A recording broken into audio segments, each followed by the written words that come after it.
Hello à tous, on est vendredi et comme chaque vendredi à midi, on est en direct pendant 20 minutes et pendant 20 minutes, je vous parle d'une thématique en particulier. Parfois, je vous donne des nouvelles du cabinet ou même à des moments, je vous donne un exemple de quelque chose qui m'a choqué dans la semaine comme j'ai pu le faire la semaine dernière.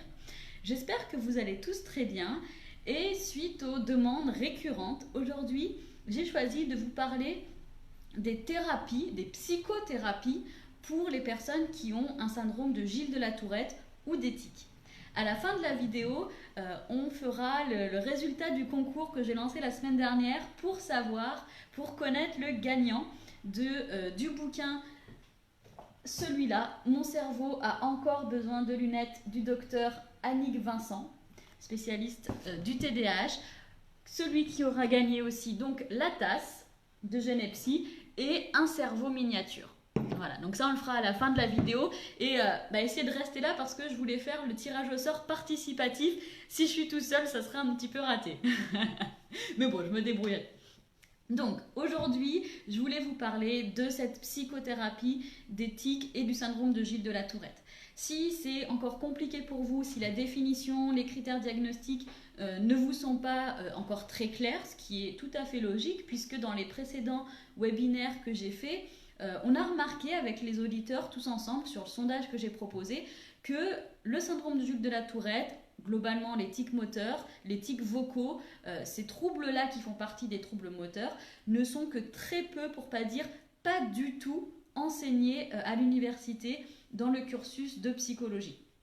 Donc ce n'est pas du tout étonnant que les psychologues cliniciens ou les psychologues cliniciens spécialisés en neuropsychologie, je parlais peut-être de ce que je connais le mieux, ne soient pas ou mal formés, pas informés que le syndrome de Gilles de la Tourette et les tics sont des particularités neurodéveloppementales qui font partie des troubles du neurodéveloppement, mais qui pourtant, bien que très peu étudié à l'école, à la fac, c'est quelque chose de relativement fréquent. En tout cas, ça, même si c'est classé dans les maladies rares, ce n'est pas rare. Et c'est un des échanges que j'ai pu avoir avec des spécialistes du service de la Pitié-Salpêtrière. Même si c'est classifié dans les maladies rares, ce n'est pas un trouble rare du tout. Donc j'ai pas les stats en tête, mais je vous les redonnerai en commentaire si vous voulez.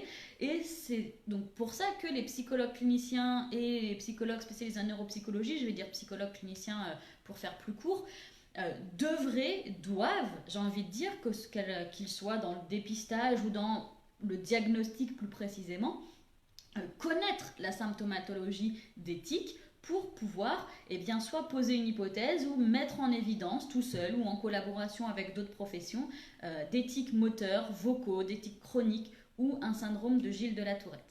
Voilà. Donc aujourd'hui, je vais vous parler brièvement, parce que vous savez bien qu'en 20 minutes, je ne pourrai pas vous dire tout ce qu'il y a à savoir sur la thérapie des tics du syndrome de Gilles de la Tourette. Donc je vais vous en parler brièvement et ça vous permettra de réagir un petit peu en commentaire, ça vous permettra de me poser des questions, de me dire là où vous voulez que j'approfondisse et pourquoi pas, je vous en avais déjà parlé il y a quelques mois en 2020, d'un webinaire un petit peu spécifique à la prise en charge des tics et du syndrome de Gilles de la Tourette, donc quelque chose, 2 grosses heures là-dessus. Si ça vous intéresse toujours, voilà, il faut me le mettre en commentaire pour que je sache comment orienter les prochaines thématiques des webinaires. Donc, si c'est encore difficile, les définitions, le repérage, la symptomatologie, les explications sous-jacentes, les théories cognitives en lien avec l'éthique et le syndrome de Gilles de la Tourette, j'ai fait quelques autres vidéos à ce sujet, donc vous pouvez aller voir sur ma chaîne YouTube. Et j'ai aussi fait un webinaire, je ne sais plus exactement quand, où je décrivais vraiment toute cette symptomatologie. Qu'est-ce que c'est les tics et le syndrome de Gilles de la Tourette. Et si vous avez la chance d'être abonné au Genepsy Lab, vous avez un module qui explique tout en détail sur le tic et le SGT. Module d'ailleurs, pour ceux qui y sont déjà, qui n'est pas, comme prévu, fini. Il y aura d'autres vidéos qui vont sortir à ce sujet-là. Alors, on rentre dans le vif du sujet. Le principe théorique de la TCC, parce qu'on parle bien de TCC là, c'est de la thérapie cognitive et comportementale à laquelle on ajoute une touche, un outil supplémentaire complémentaire spécifique aux tics et au syndrome de Gilles de la Tourette. Je vais dire les tics pour être beaucoup plus synthétique, plus courte, mais comprenez que c'est pour les tics chroniques ou le syndrome de Gilles de la Tourette. Donc le but de la TCC pour l'éthique, ça va être d'interrompre le lien entre, vous savez, ce fameux sentiment prémonitoire et le tic, ou l'éthique. On verra les difficultés plus tard. Donc vous vous rappelez, un sentiment prémonitoire, c'est le truc qui va... donc déjà, il faut en prendre conscience. Quand on est une personne avec tic, c'est pas forcément évident. Mais c'est un sentiment dont il va falloir prendre conscience. Ça peut prendre la forme d'un chatouillement, d'un gratouillement quelque part dans le corps. En tout cas, une sensation qu'on va avoir juste avant le tic en lui-même. Et donc cette sensation prémonitoire, elle est liée au tic, et le but de la TCC des tics, ça va être d'interrompre ce lien entre le sentiment prémonitoire et entre le tic. Et pour continuer, ça va être d'entraîner l'absence de la survenue de sentiments prémonitoires. Par exemple, vous voyez, vous êtes sûrement déjà fait piquer par des moustiques, ça gratte, plus on gratte, plus ça gratte, et plus ça dure. D'accord ? On est vraiment dans le même raisonnement si on veut faire un parallèle. Alors, déjà, ce que j'aimerais vous dire, c'est qu'il y a des thérapies qui sont utilisées, qui sont employées par des professionnels, psychologues ou non, mais qui ne sont pas référencées comme des thérapies qui ont une validité scientifique. Et pour ceux qui me connaissent un peu, je suis très très attachée à la validité scientifique, à la méthode scientifique, à la méthode basée sur des preuves. Et il y a certaines thérapies qui sont utilisées qui malheureusement ne sont pas validées scientifiquement. Par exemple, il y a une thérapie qui indique qu'il faut faire exprès le tic de façon répétée pour, à terme, le voir disparaître. Non, ça ne marche pas, ça n'a aucun effet. Il y a d'autres thérapies où on va proposer d'agir sur l'environnement en identifiant les causes qui vont favoriser le tic, et ça va diminuer les tics, et les bénéfices secondaires, ça n'a pas d'effet. Alors oui, je vous l'ai déjà dit, ou peut-être que vous le savez par ailleurs, les tics vont pouvoir être majorés par l'environnement. Par exemple, les moments de fête de Noël, l'arrivée des vacances, ces événements-là vont être des facteurs qui vont pouvoir souvent majorer les tics. D'ailleurs, on essaye de les identifier pour préparer le coup, quoi. Mais juste ça, juste le fait d'agir sur l'environnement, ça n'a pas d'effet, ce n'est pas suffisant. On améliore un peu l'environnement, oui, ça va peut-être diminuer certains moments où les tics vont flamber du fait du facteur environnemental, mais on ne va pas réduire les tics par cette méthode. De la même manière, la relaxation, grâce à la relaxation, on va avoir moins de tics pendant le moment de la relaxation, mais il n'y a pas de maintien. D'accord ? Et on ne va pas faire de la relaxation toute la journée. Donc, il n'y a pas de maintien, et en soi, à elle seule, la relaxation n'a pas d'effet. Ça fait du bien. De toute façon, la relaxation, globalement, ça fait du bien. D'accord ? On travaille sur la respiration, on se centre, ça fait du bien. Mais ça ne réduit pas les tics. Ça va faire aussi probablement du bien à la personne qui a des tics, mais ça ne réduira pas les tics. Au sujet de l'acte, ça, par contre, ça pourrait être prometteur puisqu'il y a des études qui sont en cours et qui sont en train de sortir, donc on pourra en reparler plus tard. Ce qui marche, notamment... attendez, il faut que je pousse mon chat parce que sinon il va appuyer sur le clavier et on risque d'être coupé. Hop là. Ce qui marche, c'est d'apprendre à la personne qui a des tics à mieux vivre avec ses tics. La psychoéducation et les stratégies de coping vont être des outils très efficaces pour apprendre à la personne à mieux vivre avec ses tics. Là, il n'y a rien de foufou, je vous ai dit dès le début, on est sur de la TCC, d'accord ? Il y a une grosse base de TCC.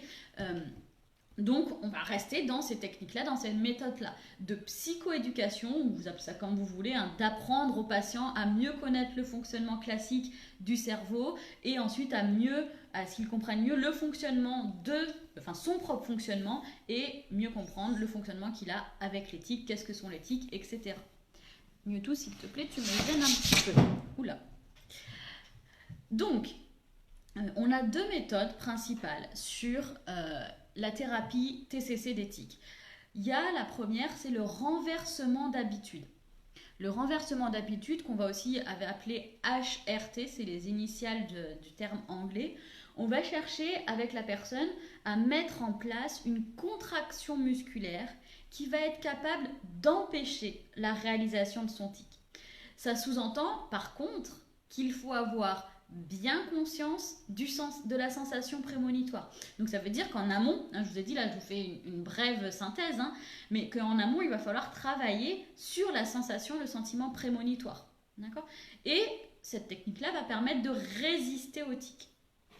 Donc sur cette méthode-là, il y a un nombre d'études conséquentes et qui valident cette technique depuis les années, accrochez-vous, depuis les années 70. 1970, d'accord? Donc ça veut dire que ça fait très longtemps que dans la littérature scientifique, il y a des choses qui attestent que cette méthode fonctionne, mais à ma connaissance, il y a très très peu de psychologues, déjà cliniciens, qui connaissent et qui savent repérer, voire diagnostiquer les tics, et peut-être encore moins, ou en tout cas pas beaucoup, qui utilisent ces méthodes-là pour les patients qui en souffrent alors que ça fonctionne. On verra que ce n'est pas la seule. Donc il y a aussi même une étude multicentrique américaine, une étude de Woods, qui est sortie à ce sujet-là. On ne fait pas en général que la HRT, d'accord ? En général, on le couple avec l'autre méthode que je vous évoquerai juste après. Mais sur la HRT, le mieux, c'est des séances hebdomadaires d'environ 45 minutes. Donc il faut avoir un chronomètre. Donc votre chronomètre là pour la Vice ou le Whisk, on peut le recycler aussi sur les thérapies d'éthique. Et on peut utiliser aussi des graphiques pour voir visuellement l'évolution de la personne. Ça contribue vraiment au renforcement positif dans le cadre de la thérapie. Donc comme je vous l'ai dit tout à l'heure, dans le cadre du travail de la prise de conscience de la sensation prémonitoire, on va demander au patient dans les premiers temps de décrire son tic le plus précisément possible. Ça va nous donner vraiment une bonne base de travail. On ne fait pas d'analyse fonctionnelle comme classiquement en TCC puisqu'il n'y a pas de mécanisme cognitif comme par exemple dans le TOC. Ou dans le TOC, il va y avoir l'obsession, d'accord, un cheminement cognitif avec de l'anxiété qui va mener à la compulsion. D'accord ? Il n'y a pas ça dans l'éthique puisque c'est irrépressible et c'est d'ailleurs un des éléments différenciants entre le TOC et le tic, bien que les deux peuvent être coexistants. Quand le tic va être complexe, on peut mettre en place un mouvement antagoniste au tic pour d'abord le premier tic de la série. Un tic complexe, je vous rappelle, c'est plusieurs tics moteurs et ou verbaux qui vont s'enchaîner. Donc dans le cas de tic complexe, on peut mettre en place un mouvement antagoniste pour le premier mouvement de la série du tic complexe. Par quel tic on va commencer ? C'est pas rare que les personnes aient souvent plusieurs tics, qu'ils soient complexes ou simples, d'accord ? Mais c'est pas rare qu'ils en aient plusieurs. On va traiter, toujours en lien avec le patient, on lui demande son avis évidemment, toujours avec ce gros fond d'entretien motivationnel, on traite le tic le plus invalidant. Okay ? Et on peut utiliser par exemple une échelle de 0 à 10 pour hiérarchiser le tic le plus gênant. Il n'est pas rare qu'au cours de la thérapie, les tics évoluent. En tout cas, ça peut, il faut s'y attendre, il faut le savoir. Il peut y avoir aussi des phases de recrudescence qui peuvent décourager la personne. Donc ça, pareil, il faut avoir en tête que ça peut arriver pour pouvoir vraiment contenir ce moment-là et être accompagnant en particulier à ce moment-là. Par exemple, si vous commencez une thérapie d'éthique, je ne sais pas moi, en été, après, il y a rapidement les vacances de Noël qui arrivent. On sait que Noël, en général, c'est une période qui va favoriser la flambée d'éthique. Donc, si vous arrivez sur cette période, donc si vous commencez en fin d'été, septembre, octobre, novembre, bon, déjà en général en 3 mois ça peut être plié, mais disons que soit ça dure un petit peu plus ou vous commencez plus tard, et que la période de Noël tombe en plein milieu de votre thérapie, il faudra les discuter en amont avec la personne pour prévoir le truc, mais aussi pas s'étonner que ça flambe à ce moment-là. C'est pas qu'on est en train de planter la thérapie, c'est que là, à ce moment-là, il y a ce facteur qui va contribuer à augmenter le nombre de tics. Donc, il y a un bouquin en français. Il y a des bouquins en français pour les tics. Il y a celui-là. Donc, on m'a dit la dernière fois que je montrais les bouquins, ça faisait à l'envers. Du coup, je vais vous lire. Traiter les tics et le syndrome de Gilles de la Tourette chez l'enfant. Combattre les tics. Mettre en œuvre un programme TCC.